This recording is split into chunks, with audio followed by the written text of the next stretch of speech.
Commander Zektar stood on the bridge of his flagship, watching the stars through the massive viewing screen. His purple skin showed the scars of 30 years of fighting across 7 different star systems. He had seen empires rise and fall. He had watched whole planets burn. He thought he knew everything there was to know about war. The Valerian Empire had made him their top military expert. When other species joined the Galactic Council, they always sent Zektar to check if the new race was dangerous. He looked at their ships, their weapons, and their soldiers. Then he wrote a report that told the Council what to expect. Today, he was doing this job again. The newest species called themselves humans. They came from a small blue planet in a quiet part of the galaxy. Their ships were ugly and simple. Their technology was basic. Zektar expected this to be easy work. The human ship appeared on his screens. It was called the UES Liberty.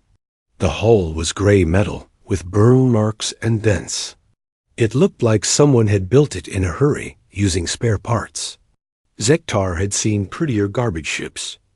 Admiral Jack Morrison came aboard first. He was a tall man with gray hair and calm eyes. Behind him walked Captain Lisa Hayes, a woman with short brown hair and quick movements. They wore simple blue uniforms with small metal pins on their chests. Zektar met them in the main conference room. The walls were covered with battle honors from dozens of wars. Golden plaques showed the names of defeated enemies. Crystal displays held weapons taken from conquered worlds. Everything was designed to impress visitors and remind them of Valerian military power. The humans looked around the room with interest, but no fear. Admiral Morrison smiled when he saw a plasma rifle that had belonged to the Krex war chief Bartok. Captain Hayes studied a hologram showing the destruction of the Centauri rebel fleet. They seemed more curious than intimidated. "Welcome to the Galactic Council evaluation process," Zektar said in his best diplomatic voice. "We need to understand your military capabilities before you can join our organization." Admiral Morrison nodded. "We understand completely." "What would you like to know?" Zektar pulled up a holographic display showing human space. Their territory was tiny compared to the major powers. They had maybe 50 star systems and a few hundred ships. "Tell me about your wars," he said. Captain Hayes leaned forward. "Which ones?" "We have had quite a few." This surprised Zektar. Most young species had 1 or 2 small conflicts before joining the council. "How many wars have humans fought?" The 2 humans looked at each other. Admiral Morrison scratched his chin. "Major ones or minor ones?" "Major conflicts only. In space or on planets?" Zektar blinked his large eyes. "Both." Admiral Morrison thought for a moment. "Maybe 12 major space conflicts in the last 50 years. Planet wars are harder to count. We tend to fight several at the same time. This was unusual. Most species fought 1 war at a time. Fighting multiple conflicts required enormous resources and complex planning." Zektar made a note on his datapad. "Tell me about your largest battle," he said. Captain Hayes smiled. "The Battle of New Ceres. We fought the corporate alliance over mining rights. They had bigger ships and more weapons." "What was your strategy?" "We split our fleet into small groups and hit them from different directions. When they tried to follow one group, another group would attack their supply ships. We kept doing this until they got tired and went home." Zektar frowned. This sounded like pirate tactics, not proper military strategy. Civilized species fought in organized formations, with clear battle lines. They used superior technology and firepower to win quick, clean victories. "What about prisoners?" he asked. "What about them?" Admiral Morrison replied. "How did you treat captured enemies?" The humans exchanged another look. Captain Hayes spoke carefully. We followed the Geneva Conventions and the laws of war. Zektar had never heard of these things. He made another note. Explain these laws. Rules about how to fight wars properly, Admiral Morrison said. How to treat prisoners, what weapons you cannot use, how to protect civilians. This was very strange. Most species made their own rules during wars. The strong did what they wanted. The weak suffered. Having universal laws about fighting seemed to limit tactical options. Do all humans follow these laws? Zektar asked. Most of the time, Captain Hayes said quietly. What happens when enemies do not follow your laws? Admiral Morrison's friendly expression changed slightly. His eyes became colder. That depends on the situation. Zektar noticed the change in tone but did not understand its meaning. He moved to the next topic. Show me your standard battle formation. Captain Hayes activated her datapad. A holographic display showed human ships arranged in a loose pattern. They were spread out in small groups instead of tight formations. Each group could move independently. This is inefficient, Zektar said. Your ships cannot support each other properly. Enemy forces could break through easily. That is the idea, Admiral Morrison said. We want them to charge through our lines. Zektar stared at the display. Letting enemies break through was usually a sign of defeat. Why would anyone want this to happen? I do not understand. When they break through, they are surrounded, Captain Hayes explained. Then we attack from all sides. This made no sense to Zektar. Proper tactics involved using superior firepower to destroy enemies before they could get close. The Valerian way was to line up your biggest ships and blast everything in front of you until nothing moved. What is your most powerful weapon? He asked. The humans looked uncomfortable. Admiral Morrison spoke slowly. That is classified information. I need to know for the evaluation. Captain Hayes leaned back in her chair. We have nuclear weapons, plasma cannons, kinetic bombardment systems, and biological weapons. Biological weapons? Zektar was shocked. Most civilized species had banned such things centuries ago. They were too dangerous and unpredictable. We do not use them anymore, Admiral Morrison said quickly. But we keep them just in case. Zektar made more notes. Humans seem to have a strange relationship with their own weapons. They created terrible things, but claimed they would not use them. This suggested either weakness or deception. An alert signal interrupted the meeting. Zektar's communication officer appeared on the wall screen. Commander, we are receiving a distress call from the merchant convoy in Sector 7. What is the situation? 12 pirate ships are attacking human traders. The convoy has only 3 escort vessels. Zektar looked at the humans. This was a perfect chance to see how they really fought. Would you like assistance? Admiral Morrison stood up. Thank you, but our people can handle it. 12 ships against 3 is poor odds. Captain Hayes was already heading for the door. We will see about that. Zektar decided to follow and observe. He wanted to watch these humans fail in real combat. Then he could write his report, recommending that the Council treat them as a minor power with limited military capabilities. Their strange ideas about warfare would not save him from superior numbers and firepower. He had no idea that he was about to learn something new about war. Zektar followed the humans back to their ship. The U's Liberty was even uglier up close. The corridors were narrow and painted white. Everything looked simple and cheap. Human crew members moved quickly through the halls, but they did not seem. Panicked. Admiral Morrison went straight to the bridge. Captain Hayes took her place at a communication station. Zektar stood in the corner where he could watch everything. Report, Admiral Morrison said to a young officer. Captain Ben Carter is commanding the escort group, the officer replied. 3 frigates against 12 heavy cruisers. The pirates are led by Goltok himself. Zektar knew that name. Goltok was a Krex warlord who had destroyed dozens of merchant fleets. His ships were big and powerful. His crew was experienced and brutal. 3 human frigates had no chance against him. "Orders, sir?" Captain Hayes asked. Admiral Morrison looked at the tactical display. The pirate fleet was closing in on the human convoy. The merchant ships were trying to run, but they were too slow. The 3 escort ships moved to intercept.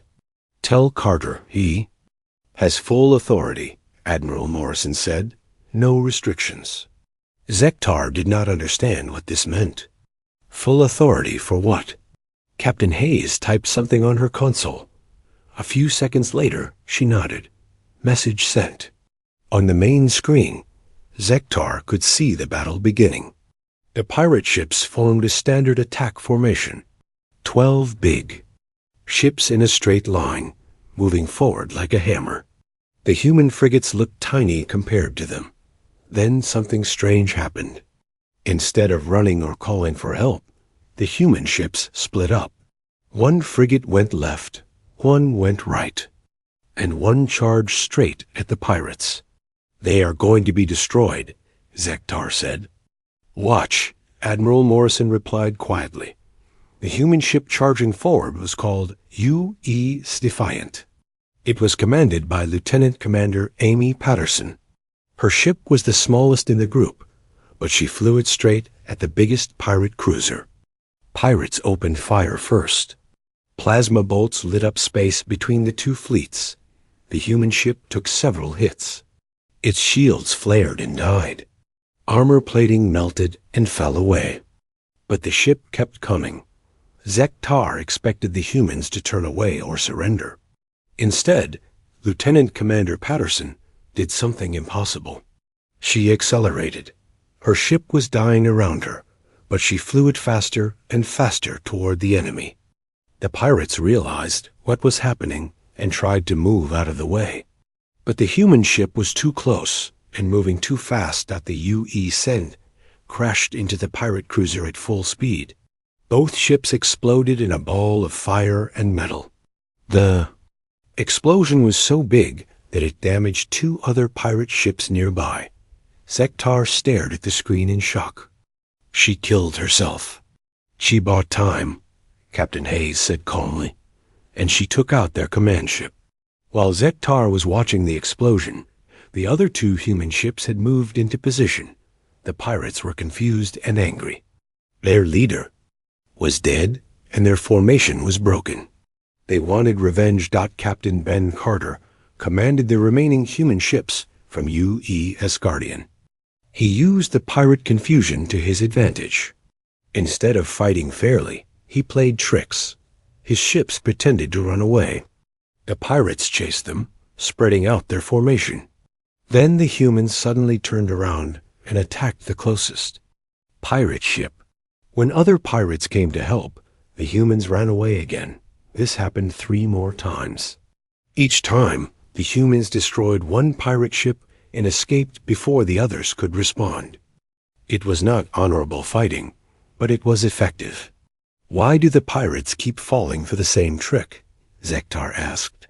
"Because they are angry," Admiral Morrison explained. "Angry enemies make mistakes." The battle continued for 2 hours. Slowly, the human ships destroyed the pirate fleet 1 ship at a time. They used damaged merchant vessels as cover. They hid behind asteroids and attacked by surprise. They set traps and ambushes. The most shocking moment came when Chief Engineer Dan Rodriguez kept his ship's engines running past the breaking point. His vessel was badly damaged and should have exploded, but he held it together just long enough for his crew to escape in life pods. Then he crashed his ship into 2 more pirate vessels. The explosion destroyed all 3 ships, but Rodriguez had saved his crew and eliminated 2 enemies. By the end of the battle, all 12 pirate ships were destroyed or disabled. The human convoy was safe. Only 1 human warship was lost, along with some cargo vessels that could be replaced. Zektar could not believe what he had seen. How did they win? Captain Hayes turned to look at him. We fought smarter, not harder. But you sacrificed 2 ships and their crews. Those crews volunteered. Admiral Morrison said. They knew the risks when they signed up. This disturbed Zektar deeply. Valerian officers fought bravely, but they expected to survive battles. They used superior technology and tactics to minimize casualties. The idea of deliberately sacrificing yourself was alien to him. Do all human military personnel accept such risks? He asked. When necessary, Captain Hayes replied. We call it duty. After the battle, Admiral Morrison arranged for Zektar to interview some of the survivors. Captain Ben Carter came aboard the Liberty with several of his officers. They looked tired but satisfied. Congratulations on your victory, Zektar said formally. Captain Carter shrugged. Just another day at the office. You fought against impossible.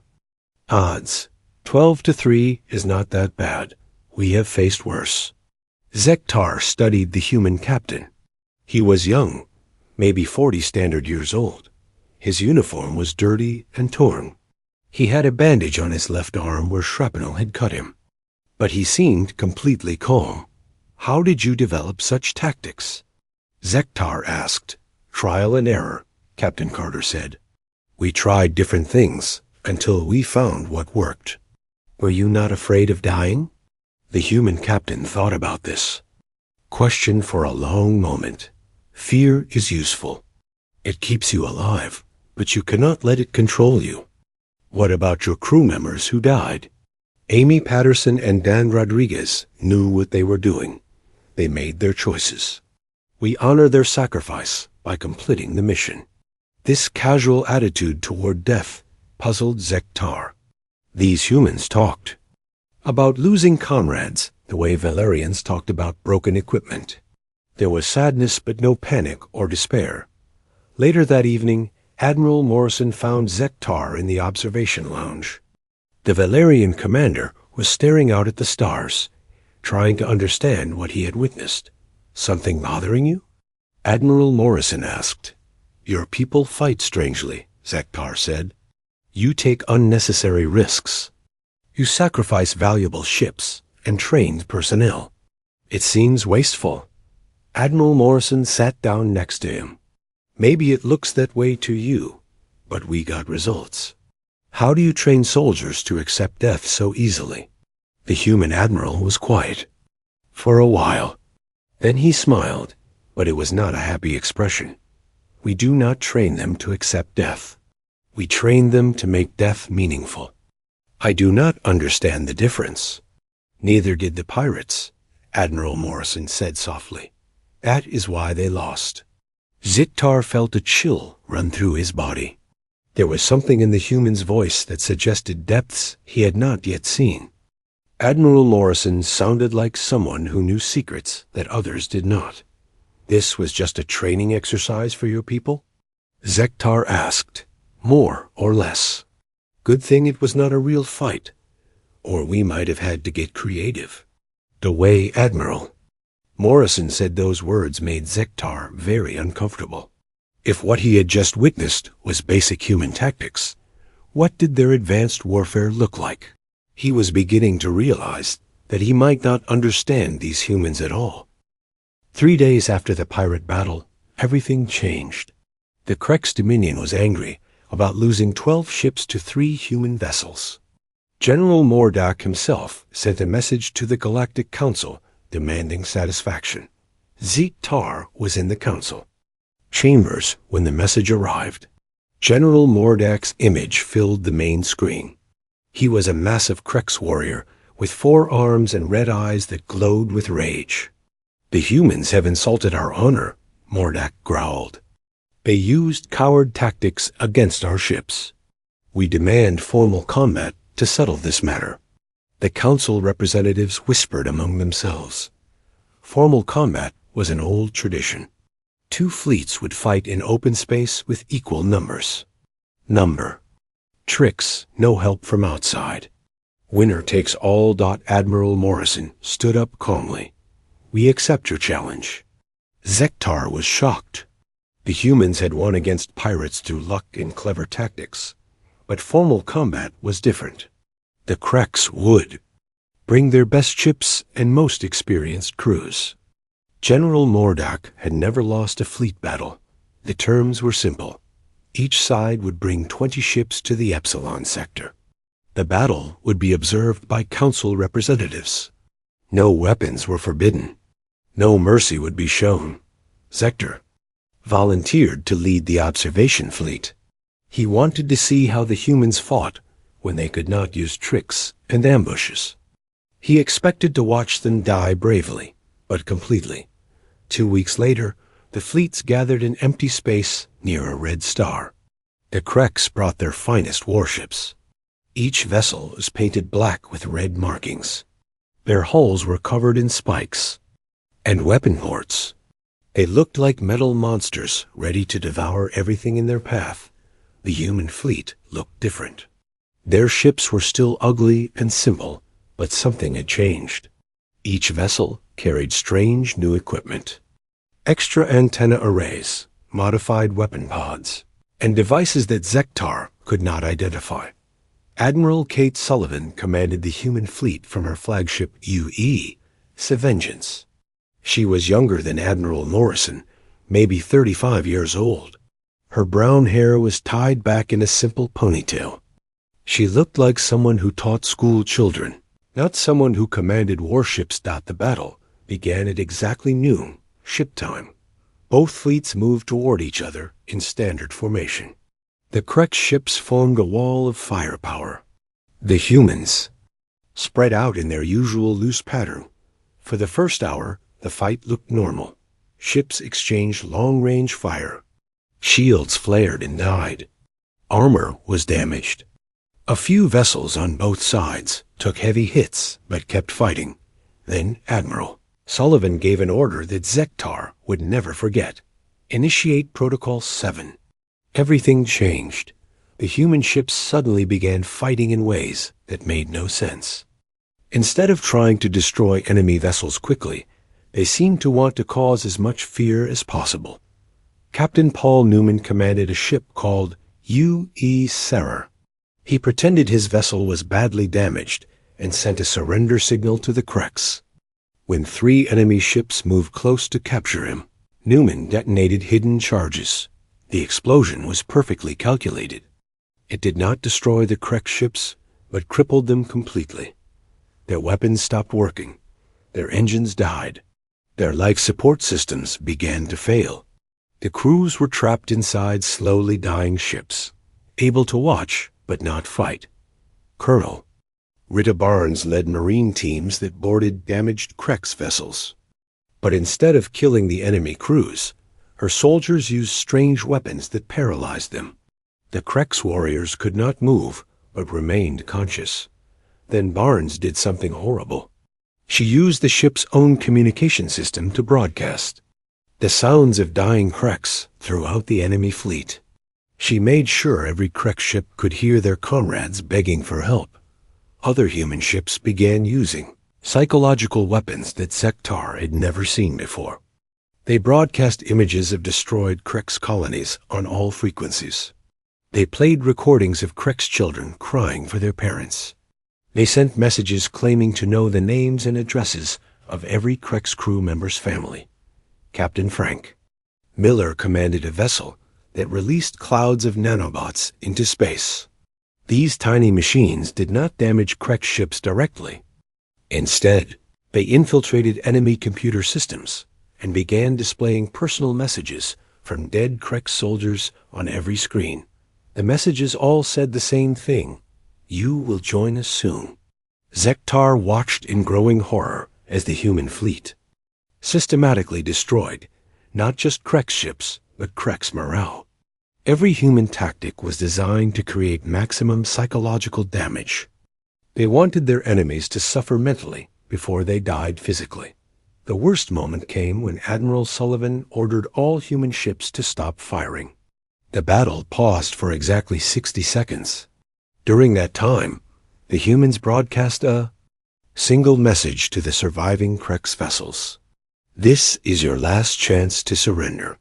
If you continue fighting, we will show you what real war looks like. General Mordak responded with rage and defiance. Krex warriors do not surrender. Fight. Use with honor. Admiral Sullivan's reply was calm and cold. Honor is for equals. You are prey. The battle resumed, but now the humans fought with terrifying efficiency. They did not just attack ships. They targeted specific systems to cause maximum suffering. Life support was damaged but not destroyed. Engines were crippled to prevent escape. Weapons were disabled to create helplessness. Human Marines continued boarding enemy vessels. But instead of fighting, they would capture key crew members and force them to watch as their ships were slowly torn apart. They used medical equipment to keep wounded Krex alive longer, ensuring they could feel every moment of pain. The humans had turned warfare into a form of torture. They were not just winning the battle. They were creating a nightmare that surviving Krex would remember forever. Captain Bob Taylor commanded a ship that specialized in capturing enemy officers alive. His crew would extract information about Krex military plans and then broadcast that intelligence to the entire fleet. Every Krex warrior could hear their own secrets being revealed. The psychological impact was devastating. Krex crews began making mistakes. Some ships collided with each other trying to escape. Others fired on their own allies by accident. The famous Krex discipline collapsed under the weight of fear. Zector realized he was watching something unprecedented in galactic history. The humans were not just defeating the Krex fleet. They were demonstrating a form of warfare that went beyond physical destruction. They were attacking the enemy's will to fight, their sense of identity, their basic psychological stability. After 4 hours of battle, only 2 Krex ships remained functional. General Mordak's flagship was damaged, but still fighting. His crew was trapped and helpless, but the general refused to surrender. Admiral Sullivan opened a direct communication channel to Mordak. Her image appeared on his main screen. She was smiling, but it was the most frightening expression Zector had ever seen. General, your fleet is destroyed. Your warriors are dead or dying. You have 2 choices. Surrender now and live, or continue fighting and discover what humans do to enemies who waste our time. General Mordak stared at her with hatred. What are you? Admiral Sullivan's smile grew wider. We are what happens when a species learns to wage war with their imagination instead of just their weapons. We are what you get when evolution creates predators smart enough to hunt minds instead of bodies. She paused for a moment, then added, quietly, we are your worst nightmare, General. And this was just a training exercise. The last 2 Krex ships surrendered immediately. The recordings of the battle spread through the galaxy like a disease. Every species that watched the footage came to the same terrible conclusion. Humans were not just another military power. They were something completely different and far more dangerous. Zector sat in his quarters for 3 days after the battle, staring at the wall. He could not sleep. Every time he closed his eyes, he heard the sounds of dying Krex warriors and saw Admiral Sullivan's cold smile. He had witnessed something that changed his understanding of what war could be. On the 4th day, Admiral Morrison visited him. The human knocked politely and entered when Zector did not answer. He carried 2 cups of something that smelled like burned plants. Coffee, Admiral Morrison explained, offering 1 cup to Zector. It helps humans think clearly. Thought you might need some. Zector accepted the cup, but did not drink. His hands were shaking slightly. I need to understand what I saw. Admiral Morrison sat down across from him. The human looked tired but satisfied. What do you want to know? Was that really just training for you? More or less. Admiral Sullivan is good at her job. what she was holding back. This answer terrified Zektar more than anything else. Holding back how? Admiral Morrison sipped his coffee slowly. She used conventional weapons only. No biological agents, no. Psychological viruses, no reality distortion fields. She kept it simple. Psychological viruses? Programs that attack enemy minds directly through their communication systems. We can make entire crews go insane just by sending them the right data patterns. Very effective, but we save those for special occasions.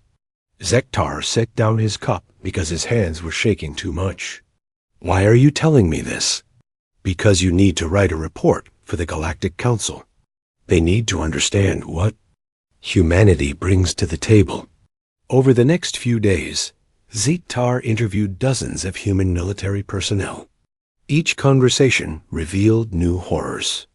Dr. Lisa Grant, a military historian, explained concepts that had no equivalent in any other language. Total war means using every possible weapon and tactic, she said calmly. Not just military targets, but economic, social, and psychological ones too. The goal is to make continued resistance impossible. Commander Steve Clark, a special operations officer, mentioned wars that Zektar had never heard of. The pacification of Volt 359 took 6 months, he said casually. The locals thought they could hide in underground cities. We convinced them. That staying underground was worse than surrendering. How? We sent them dreams, Clark replied. Bad ones, every night for 4 months. Eventually they came to the surface and asked us to stop. You can control dreams when we need to? It is not our favorite method, but it works on most species. General Nancy Torres explained to a gathering of council representatives that what they had witnessed was barely a demonstration. She stood at a podium, looking like someone giving a lecture about farming, not warfare. Humanity possesses weapons and tactics held in reserve for existential threats, she said quietly. The Krex battle showcased conventional psychological warfare only. Our advanced capabilities remain classified. What kind of advanced capabilities? Asked Ambassador Veltarn of the Synthetic Collective. General, Torres smiled the same cold smile that Admiral Sullivan had used. The kind that make conventional warfare look like children playing with toys. She activated a holographic display, showing star charts. Red dots marked human colonies and military bases. Blue dots showed potential enemy locations. For example, we have identified the home planets of every species in this council. We know your population centers, your industrial facilities, your food production areas, and your cultural sites. We have detailed plans for neutralizing each one. The council chamber became very quiet. Ambassador Veltarn spoke carefully. Are you threatening us? No, General Torres replied. I am explaining why you should never need to worry about threats from anyone else. Humanity is very good at solving problems permanently. Zektar began to understand something that made his blood run cold. Humans did not just prepare to fight wars. They prepared to win so completely that their enemies would never be able to threaten anyone again. Later, he spoke privately with Admiral Morrison about this realization. They were walking through the human ship's corridors, passing crew members, who nodded respectfully but did not seem afraid of their commander. Your people think differently about conflict, Zektar said. How so? Most species fight to achieve specific goals. Capture territory, secure resources, eliminate threats. But humans seem to fight to change how enemies think. Admiral Morrison nodded approvingly. You are beginning to understand. We do not just want to defeat opponents. We want to make sure they never want to fight us again. But the psychological methods you use are more effective than physical destruction, Admiral. Morrison finished. If you destroy someone's ships, they can build new ones. If you destroy someone's will to fight, They stayed defeated. They stopped in front of a memorial wall covered with names. Thousands of human soldiers who had died in various conflicts. Admiral Lorison touched one of the names gently. "We learned these methods the hard way," he said quietly. "Humans spent thousands of years fighting each other before we reached the stars. We tried every possible way to wage war. We discovered that the most effective weapons are not the ones that kill bodies, but the ones that kill hope. Is that not evil?" Admiral Lorison considered this question seriously. "Evil is when you hurt people for pleasure or personal gain. What we do is more like surgery. Sometimes you have to cause pain to prevent greater suffering. How do you know when to stop? When the enemy understands that resistance is futile and surrender is their best option. When they realize that we are not trying to destroy them, just their ability to threaten others." The final piece of Zektara's understanding came during the Council's formal vote on human membership. He sat in the observer section, watching representatives from 50 different species debate humanity's application. Some Council members were afraid, others were impressed. A few suggested that humans were too dangerous to accept as allies. But Ambassador Kretak of the ancient hegemony made the argument that settled the matter. "We have 3 choices," the old reptilian said in his whispering voice. "We can accept humans as allies, reject them as enemies, or ignore them as irrelevant. The first choice gives us powerful friends. The second choice gives us nightmares. The third choice is impossible after what we have seen." The vote was unanimous. Humanity became a full member of the Galactic Council with complete military cooperation privileges. That night, Zektar finished writing his report. His final recommendation surprised even himself.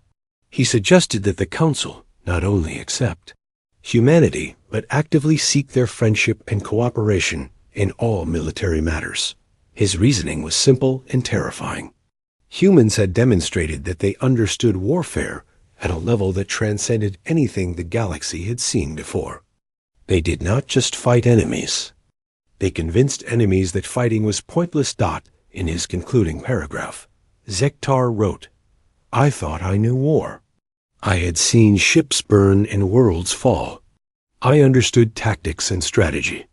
But humans showed me that what I knew was merely violence.